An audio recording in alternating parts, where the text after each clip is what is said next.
the Territory Days. It's going to be a wild and exciting night, a complete night's entertainment that you won't want to miss. It's when most older U.S. fans today became fans. When the territories died out, a lot of those fans left pro wrestling behind, and even those that continued to watch often yearned for the days when different regions around the country had their own stars. For many, pro wrestling was better when it wasn't called sports entertainment. So, here's 5 reasons pro wrestling was better in the Territory Days. It's not necessarily all of them, just 5 of them. Before we get into the list, if you would like to participate in voting for the inaugural class of YouTube's Pro Wrestling Hall of Fame, there are links in the description, or check out the community section on the channel's homepage. Number 1, kayfabe. Despite what many people think, kayfabe was not just fans think it's all real. The most important parts of kayfabe were that everyone in wrestling presented things as real, if people thought it was or not, and fans didn't know how everything was done.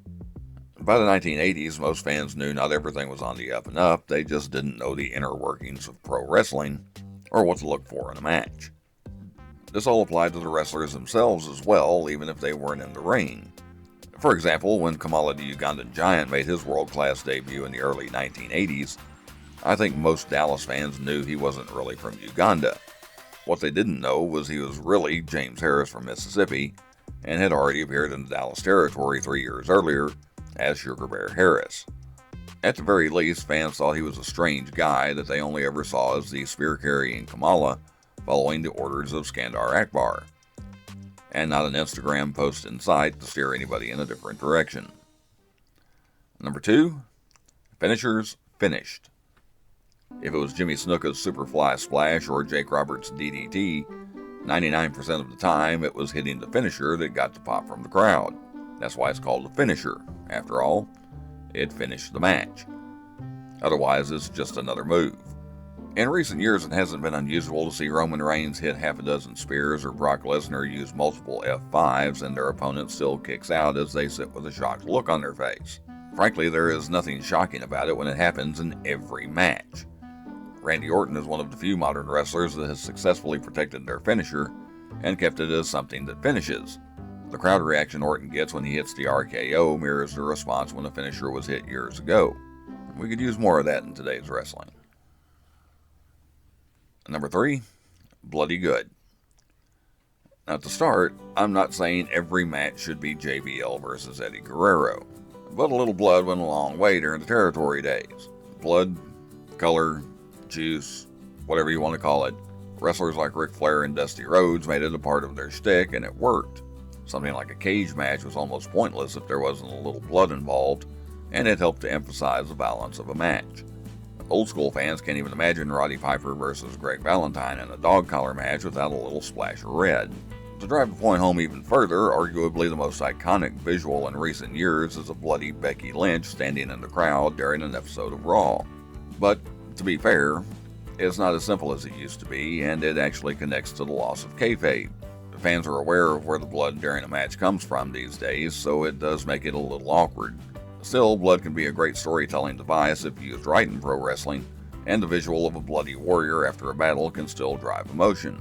Not so much if it's only Jon Moxley that's doing it. And number 4, harder to get into. Today, the road to the opportunity of becoming a pro wrestler is a much shorter one. WWE even has a recruit portal online where you can simply apply to try out for the biggest promotion in the world.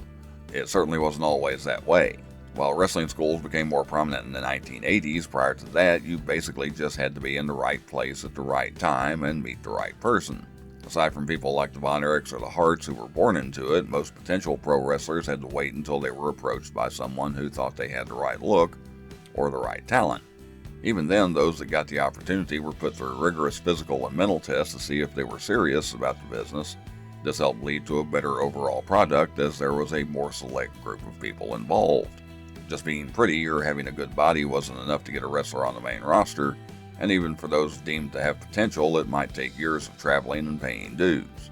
While not every wrestler back in the day was a ring general, for the most part all of them, from the bottom of the card to the top, were better in the ring, thanks to the road they took to get there. Number 5, it's all in the name. It's never been anything unusual for a wrestler to use several different names through their career, but when it came to the biggest stars in the business, calling them something different would have been counterproductive.